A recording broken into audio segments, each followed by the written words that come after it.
What does it feel like to watch your own brother fall from the sky, knowing you sent him there? August 17th, 1943. The sky over Germany turned into a graveyard. The Americans called it Black Thursday, the Germans called it Hell.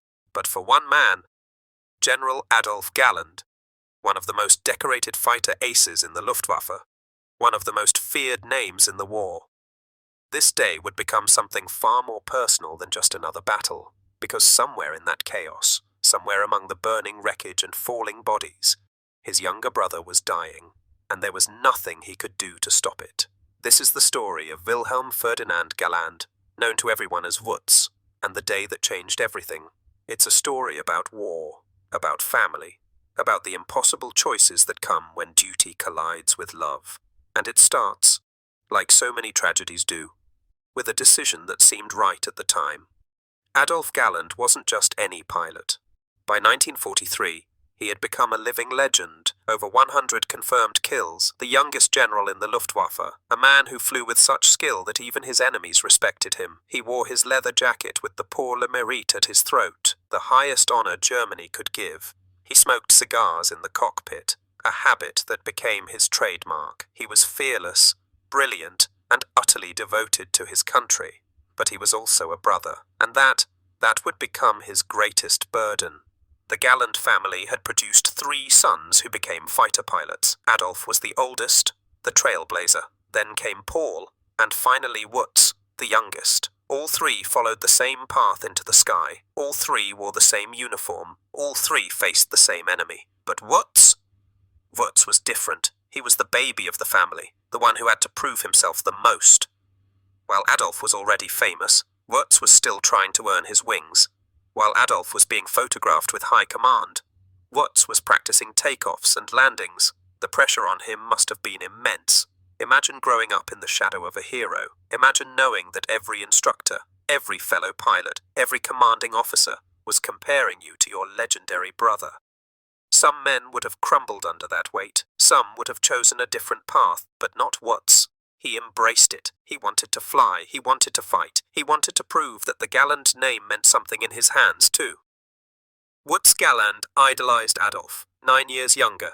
He grew up watching his older brother become a hero. While Adolf was shooting down Spitfires over England, Wutz was still in training. While Adolf was dining with Hermann Goering and shaking hands with Hitler, Wutz was learning to fly, and he was good. Not as naturally gifted as Adolf, but determined, driven. He wanted to make his brother proud. He wanted to prove he belonged in the same sky. By the summer of 1943, Wutz had earned his place. He was assigned to Jagdgeschwader 26, a fighter wing with a brutal reputation. These were the men who defended the western approaches, who fought against the endless streams of Allied bombers and fighters. They were elite, experienced, and they were dying at an alarming rate. Wutz flew the Focke-Wulf FW-190, a machine built for killing, powered by a massive radial engine, armed with cannons and machine guns.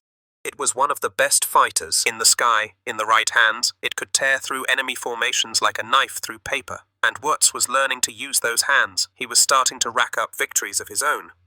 Small numbers compared to his brother, but respectable. More importantly, he was surviving. Every mission he came back from was a victory in itself. Because by 1943, coming back was no longer guaranteed. But the war was changing. The Americans were coming, not in small raids, not in carefully planned strikes, but in massive formations. Hundreds of bombers, each one bristling with machine guns, flying in tight defensive boxes that turned the sky into a crossfire. The Luftwaffe called them VMOs, 4-engine bombers, flying fortresses, and they were living up to the name. Every mission against them was a suicide run. Pilots were dying by the dozens. Experienced aces were being blown apart, and still, the bombers kept coming. The B-17s and B-24s flew at high altitude, 25,000 feet or more, where the air was thin and cold. They flew in formations so tight that their combined firepower created a killing zone around them. Attacking from behind meant flying through concentrated fire from dozens of tail guns. Attacking from the side meant exposing yourself to waist gunners and ball turret gunners. The only viable approach was head-on, flying straight at the bomber nose. where there were fewer guns, but that meant closing at a combined speed of over 600 miles per hour. You had maybe 2 seconds to aim, fire, and break away before you either collided or flew into the defensive fire from the rest of the formation. 2 seconds to make the shot that might bring down a bomber, or might be the last thing you ever did. Adolf Galland knew what was happening. As General der Jagdflieger, the general of fighters, he saw the reports every day. He read the casualty lists every morning. He knew the statistics. And they were grim. Fighter losses were climbing. Pilot losses were unsustainable. The training schools couldn't replace experienced pilots fast enough. And every time a German fighter attacked those bomber formations, the odds of coming back alive were dropping. The mathematics of attrition were working against them. But he also knew that Germany was losing the war. The factories had to be defended. The production facilities had to be protected. The bombers had to be stopped, or Germany would be bombed into submission. It was that simple, that terrible. And so, he kept sending pilots up. He kept signing mission orders. He kept authorizing attacks that he knew would cost lives, including his own brother. Did he think about grounding Wutz? Did he consider using his rank, his influence, to keep his baby brother out of harm's way? Of course he did. He thought about it constantly. But what message would that send? How could he ask other men to risk their sons, their brothers, their fathers, if he protected his own? How could he lead? How could he command respect if he showed favoritism? So he didn't. He let Wutz fly. He let him take the same risks as everyone else, and he lived with the fear every single day. On the morning of August 17th, the largest American raid yet was detected, over 300 bombers heading deep into Germany. Their targets? The ball-bearing factories at Schweinfurt and the aircraft plants at Regensburg. If those factories were destroyed, Germany's war machine would grind to a halt. Tanks needed ball bearings, aircraft needed ball bearings. Every piece of machinery in the entire war effort depended on those precision components. This wasn't just another raid. This was a strategic strike aimed at crippling Germany's ability to fight. The Americans knew it, the Germans knew it, and both sides knew that this would be the biggest air battle of the war so far. Every available fighter was scrambled. Every pilot who could fly was ordered into the air.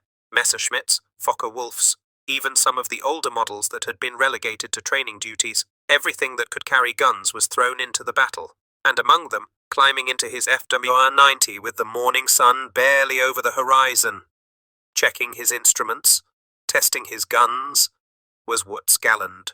He had flown this mission profile before. He knew what to expect. The long climb to altitude, the formation assembly, the tense flight toward the interception point. Then the moment when you saw them, that enormous formation of bombers, so many that they seemed to darken the sky. And then the dive, the attack, the chaos. He had survived it before. He would survive it again. That's what he told himself. That's what every pilot told himself, because if you didn't believe it, if you let yourself think about the odds, you'd never strap into the cockpit. Adolf wasn't flying that day. His position as general kept him on the ground more often now. Coordinating, planning, making the impossible decisions about who would live and who would die. He would have given anything to be in the cockpit instead.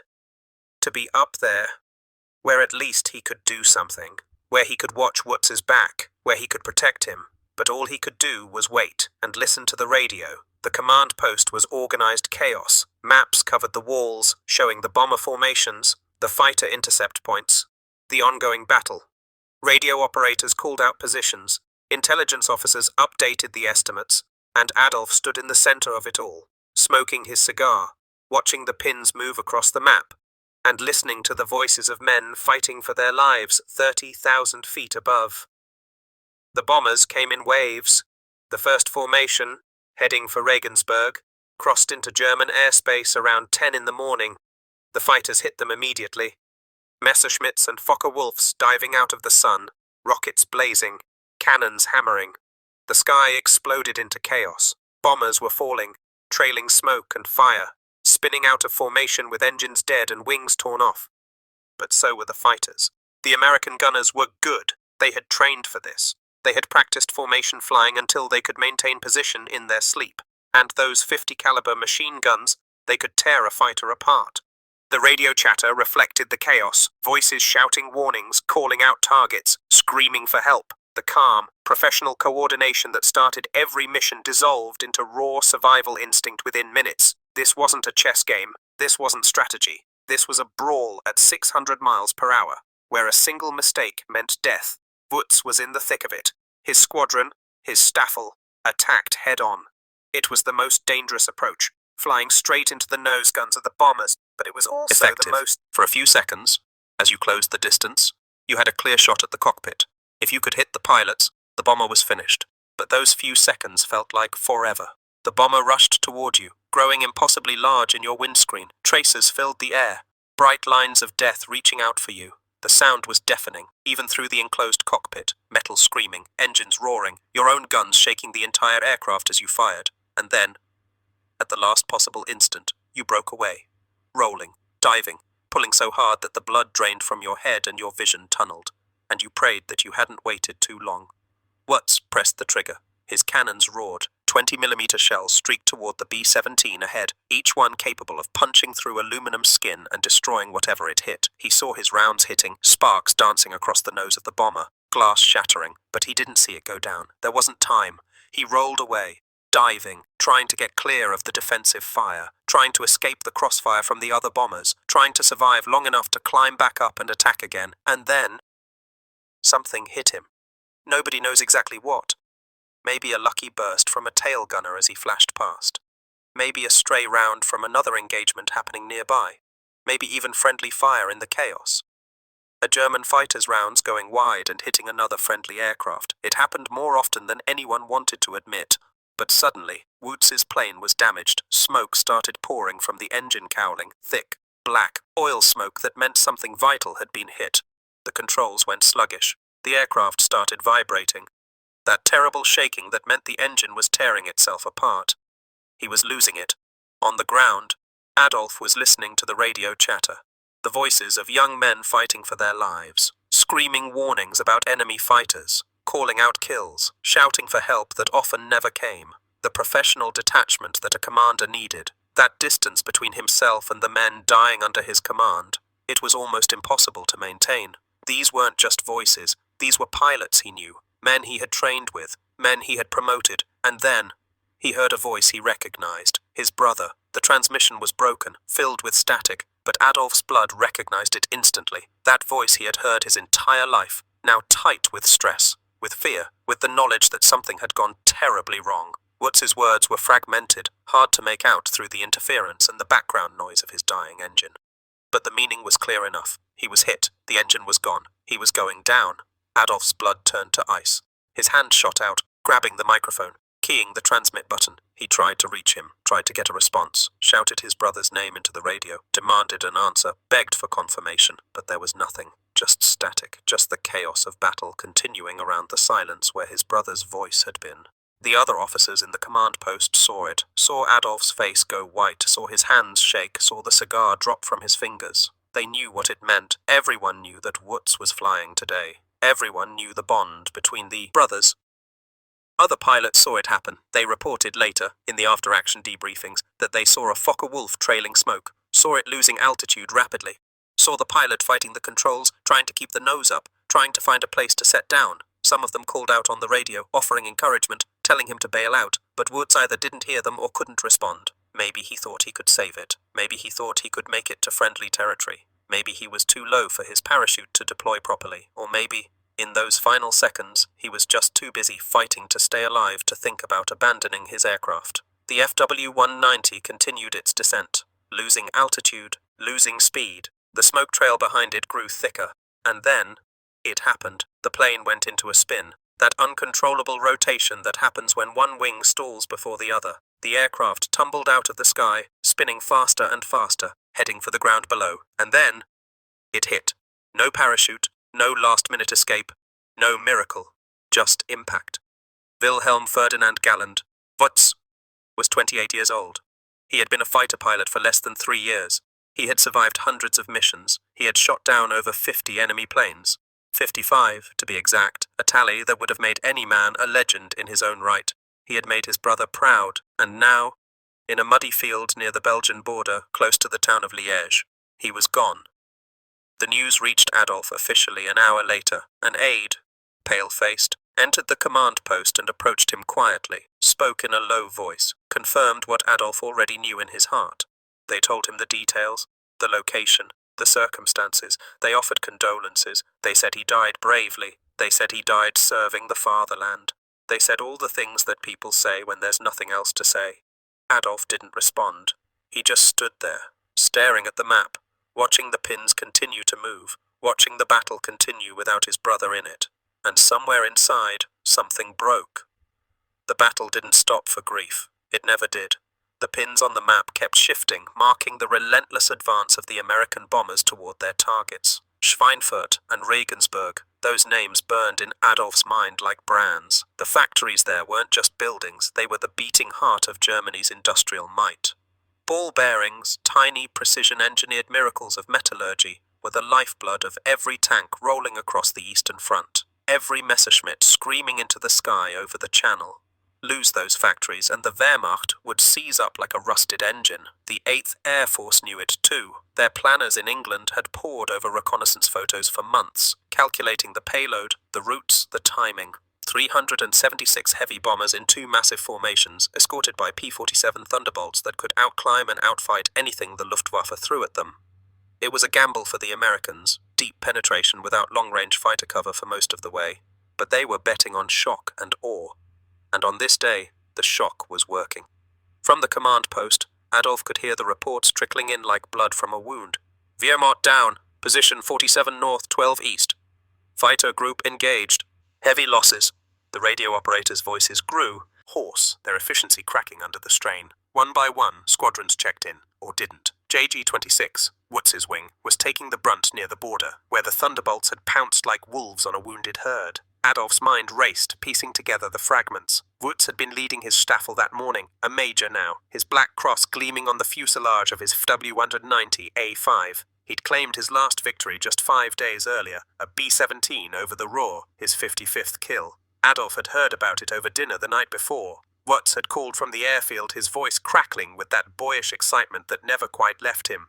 Adolf, you should have seen it. Dove right through their box, cannons singing. She went up like a torch. Adolf had laughed, clapped him on the back in his imagination, but inside the knot in his stomach had tightened. Another mission tomorrow, always another. Now, that tomorrow had come, and the knot had become a noose. Adolf turned from the map, his legs heavy as lead. "Get me a car," he said to no one in particular. His adjutant, a young Oberleutnant named von Werra, ironic, the from where in a moment like this, snapped to attention. "Herr General, the battle, I said get me a car." The words came out like gravel.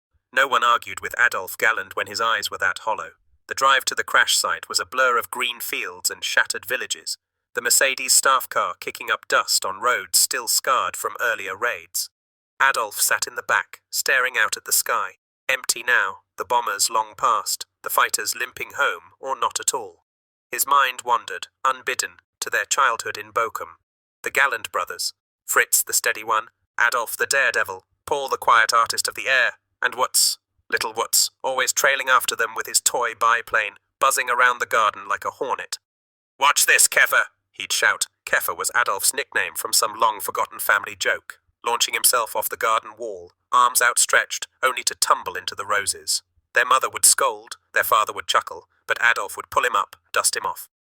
"Not bad, Wutz, but next time pull up sooner." Even then, the lessons of the sky. The war had stolen that innocence early. Fritz went first, enlisting in the 1930s, flying reconnaissance over Spain in the Condor Legion.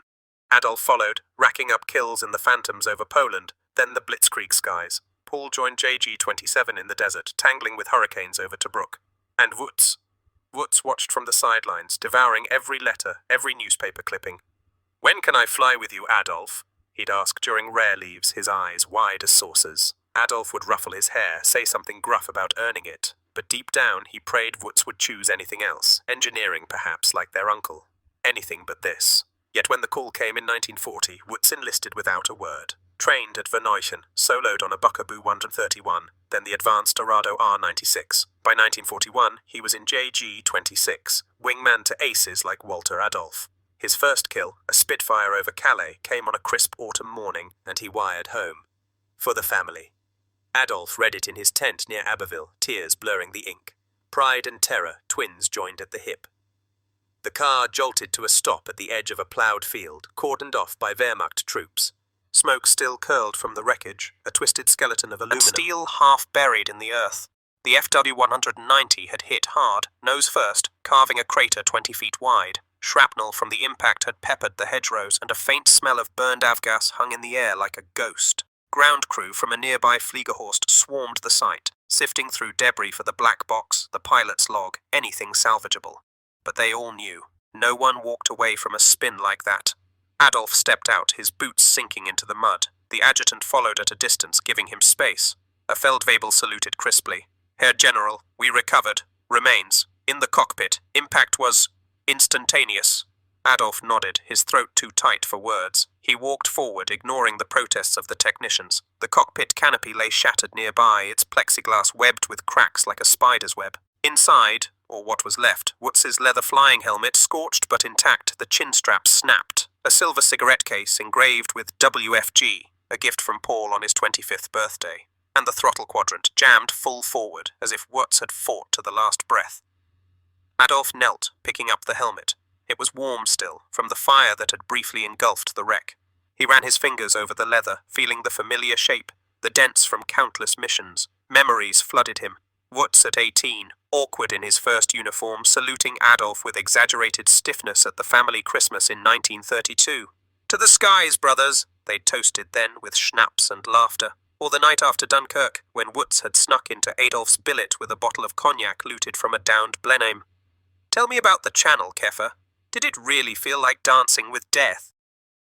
Adolf had spun yarns, embellishing the dogfights, but omitted the fear, the bone-deep certainty that each climb out might be your last.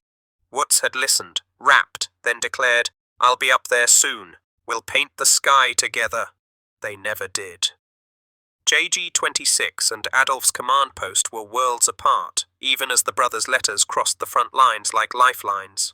Fuel shortages again, Wutz wrote in July, but the 190 handles like a dream, claimed 2 Mustangs today. Wish you could see it. Adolf's replies were always clipped, strategic. Stay high, head-on passes only, come home, as if words on paper could ward off bullets. A shadow fell across the crater. Major Klaus Mitusch, Wutz's deputy in 2, JG-26, approached, his face streaked with oil and soot. He'd landed his own bird 20 minutes earlier, riddled with holes but flyable. Herr General, he said, voice rough. It was the Thunderbolts, came out of the sun like devils. Wutz led us in, straight at the bombers as per orders. Got one Wehrmacht smoking before they swarmed us. Mitusch hesitated, eyes downcast. He called it out, eagle hit, breaking left, then nothing. We covered as best we could, but there were too many. Adolf rose, clasping the major's shoulder. Mitusch was 22, a boy with 15 kills, but today he looked ancient. You did your duty, Klaus. He chose this. We all did. But the words tasted like ash. Duty. That cold, unyielding word that justified the unjustifiable. How many times had Adolf invoked it in briefings? The Reich demands sacrifice. The factories must hold. Now, staring at the twisted propeller blades, Wutz's blades, it rang hollow. What Reich was worth this? What factory, what bearing, what distant victory?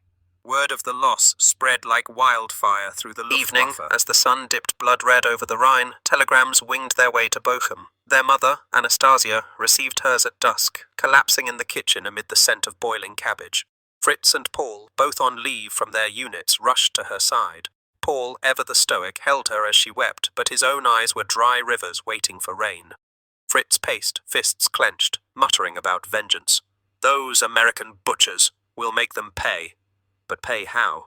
The raid had been a bloodbath on both sides. 24 bombers lost to flak and fighters, but 60 more to the escorts on the return leg.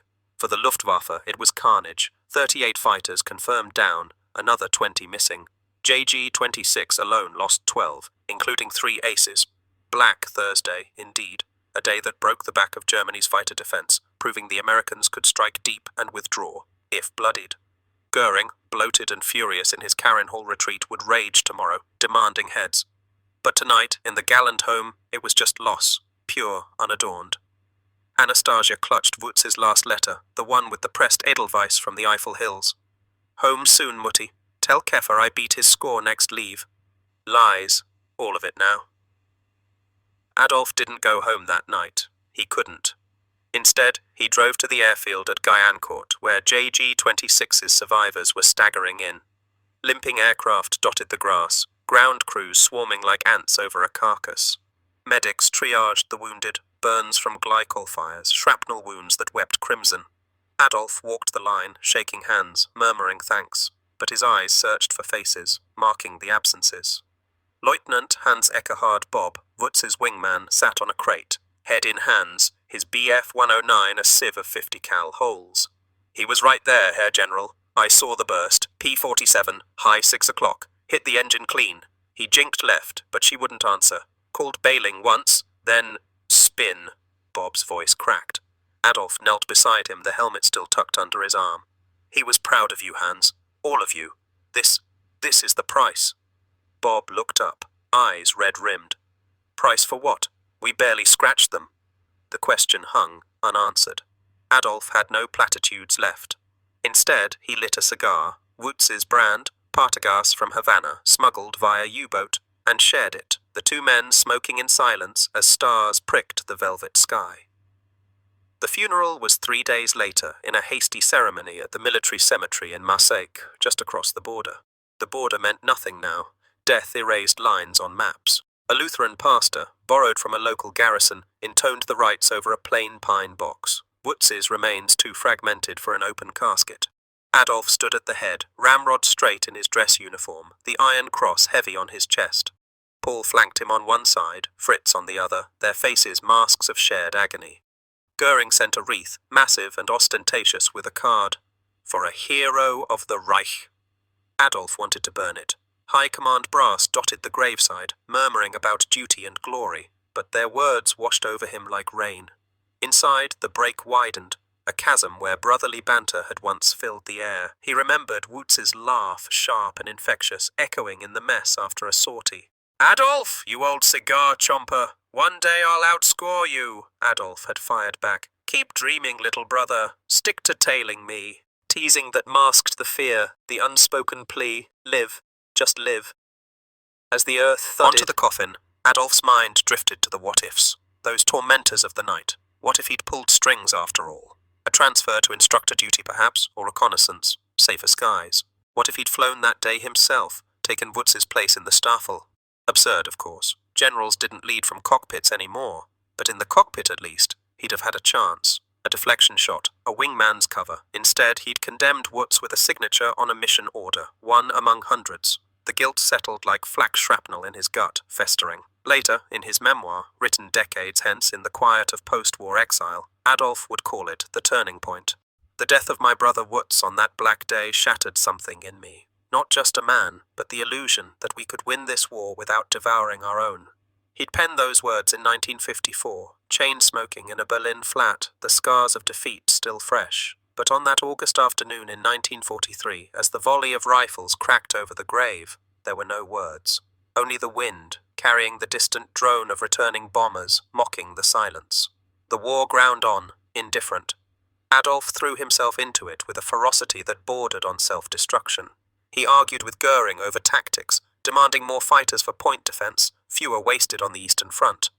"Give me the tools," he thundered in a September conference, "or we'll bleed out by Christmas."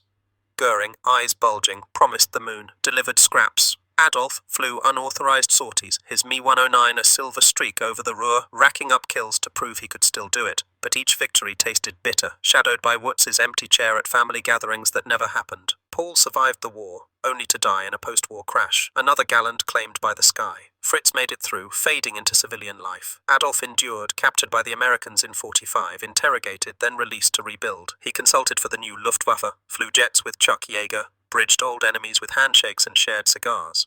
Yet Black Thursday lingered, a spectre in his dreams. The spin, the smoke, the silence on the radio. What does it feel like to send your brother to the sky and watch him fall? It feels like the world tilting, the controls gone sluggish, the horizon rushing up to meet you. It feels like 2 seconds of eternity, tracers arcing like accusations. It feels like duty's cruelest joke, the hero who saves nations but can't save his own blood. Adolf Galland lived 30 more years after that day, a legend etched in history books. But in quiet moments, with a cigar's glow illuminating the dark, he'd whisper to the empty air, "Pull up, Wutz, pull up." And the sky, vast and unforgiving, offered no reply. But let's go deeper into that childhood, shall we? Peel back the layers of the Galland legend to the boys beneath. Bochum in the 1920s was a forge of industry, hammers ringing day and night in the Ruhr's steel mills. The Gallands lived modestly, father a jurist, mother a pillar of quiet strength, in a villa on the edge of town, where the air smelled of coal smoke and possibility. Adolf, the second son, was fire incarnate, climbing trees, racing bicycles down cobbled streets, dreaming of Ernst Udet's aerobatics in the circuses that toured the Rhineland. Fritz, the eldest, was earth, practical, studying law like their father. Paul, born in the shadow of the Great War's end, sketched airplanes in notebooks, his fingers always smudged with pencil lead. And Wutz? Wutz was air itself, light and restless, chasing butterflies one minute, building kites the next. Nicknamed for his mischievous grin, Wutzig, the scamp, he trailed Adolf everywhere, a comet to his son. Their first taste of flight came in 1927, a barnstorming show at the local airfield. A Focke-Wulf, relic of the Kaiser's War, looped the field to thunderous applause. The brothers begged their father for rides. He relented. Once, strapped into the rear cockpit, wind whipping their faces, they soared over the Ruhr Valley, the Emscher River glinting like molten silver below. Wutz, 7 years old, gripped the coaming until his knuckles whitened, but his eyes shone with wonder. "Adolf, we're birds!" Back on ground, he babbled for days, sketching crude monoplanes on wallpaper scraps. Adolf, 15 and already tall, vowed then, "I'll fly for real. For us." It was no idle boast. By 1932, at 20, Adolf was in glider school at the Deutsche Luftsportverband, thermaling over the Taunus Hills on whisper-quiet sailplanes. Wutz, 11, hitched rides on the train to watch, pressing his nose to the fence. "Teach me, Keffer, please." Adolf did, sneaking him into the cockpit for familiarization flights, hands over hands on the stick, whispering about updrafts and stalls. It was there, in those stolen afternoons, that the bond forged. Not just brothers, but aviators, souls attuned to the invisible currents of the air. The Nazis' rise accelerated it all. The Luftwaffe reborn under Goering, a phoenix from Versailles' ashes. Adolf commissioned in 35, first kills in Spain. He 51s against Fiats over Madrid. Letters home were censored euphoria. Saw the Sierras from 10,000 feet, felt like gods. Wutz devoured them, enlisting at 18 in 33, lying about his age. Training was brutal. Endless ground school on aerodynamics, fuel systems, the BMW 801 engine that powered the FW-190. He washed out once, on instrument flying, fog closing in like a shroud. "Failed, Keffer," he wired, despondent. Adolf replied from JG-53, "Get up, fly blind, it's in you." Wutz did, requalifying with a night cross-country that left instructors slack-jawed. By 41, operational with JG-26 at Odenbert, his logbook filling with patrols over the Pas de Calais. First blood, a hurricane over Desvres, July 41. "Felt the shudder when she broke," he wrote Paul. "Like cracking an egg." But the joy faded as the raids intensified. Circumstances turned sorties into slaughters, Spitfires with altitude advantage, flak that clawed the sky black. Adolf watched from afar, his star rising. Wing commander by 40, then Geschwader Commodore, the Paul Emerit, pinned by Goering himself, after Dunkirk. "You're my firebrand, Galland," the Reichsmarshal boomed, slapping his back. Adolf smiled, but his thoughts were with Wutz, still green, tally at 3. A letter arrived in October 41. "Shot 2 today. Blennies over the channel. Adolf, it's madness up here. Waves like iron, but I see you in every turn." Adolf penned back. "Stay frosty. No heroes. Home for Christmas." Christmas came. Wutz didn't. Typhoid in the mess, or so the excuse went. Really. a precautionary quarantine after a rough landing. But the brothers reunited in January 42 at a JG-26 ball in Lille. Wutz, now with 7 kills, swaggered in his blue tunic, monocle glinting, an affectation borrowed from Udet. To the Gallands, he toasted, clinking glasses. They talked till dawn. Tactics, girls, the new FW-190's radial growl. "She's a beast, Adolf. Climbs like a rocket." Adolf nodded, masking worry. Wutz was thriving, but the war's maw widened daily by 43. The noose tightened. The Americans, with their endless factories and unblooded crews, flooded the skies. Schweinfurt was the prize. Kugelfischer works producing 50 million bearings a year. Lose it, and Panzers stalled. Stukas grounded. Adolf, elevated to General der Jagdflieger in January, orchestrated the defense from a bunker near Berlin. Reports piled up. Pilot shortages, fuel rationed to drips, new boys with 20 hours total time. Wutz, promoted major, led to JG-26 with flair. 50 kills by spring, 8 Wehrmachts among them. Head-ons only, he briefed his staffel, echoing Adolf's memos. Close the merge, fire, break. But theory crumbled in practice. On August 12th, his last claim, a B-17 near Aachen, he barely escaped a P-47's guns, wingtip shaved clean. Too close, he admitted in a call to Adolf. They're getting bolder. Adolf, in Berlin, gripped the phone. Stand down next week. Rest. Wutz laughed. Can't, Keffer. Big one's coming. You know it. He did. Radar plots showed the build-up.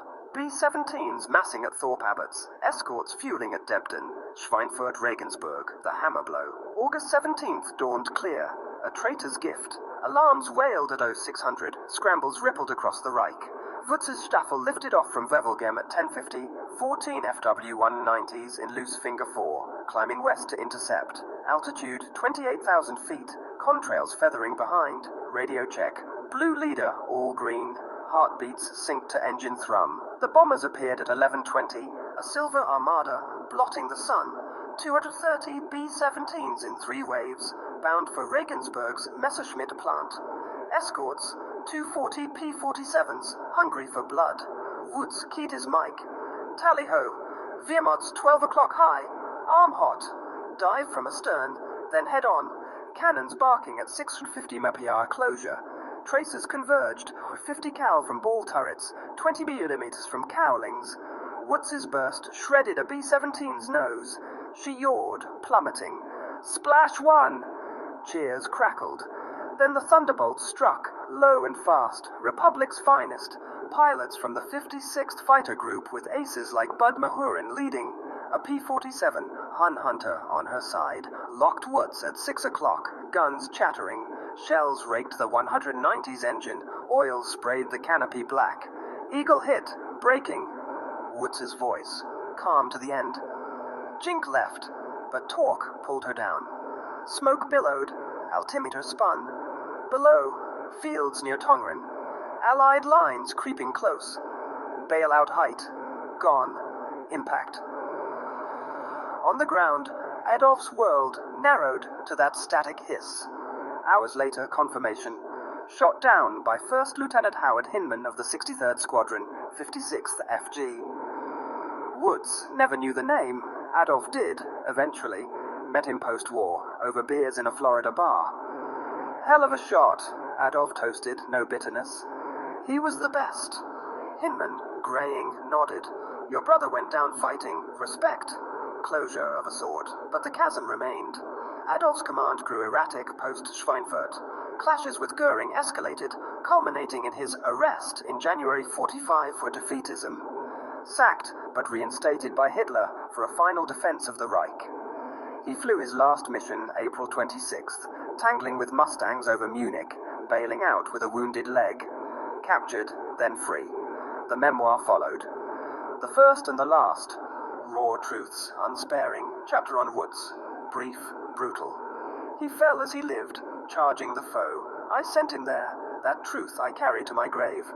Decades on, in 1996, Adolf died in Oberwinter. Heart attack, fittingly swift.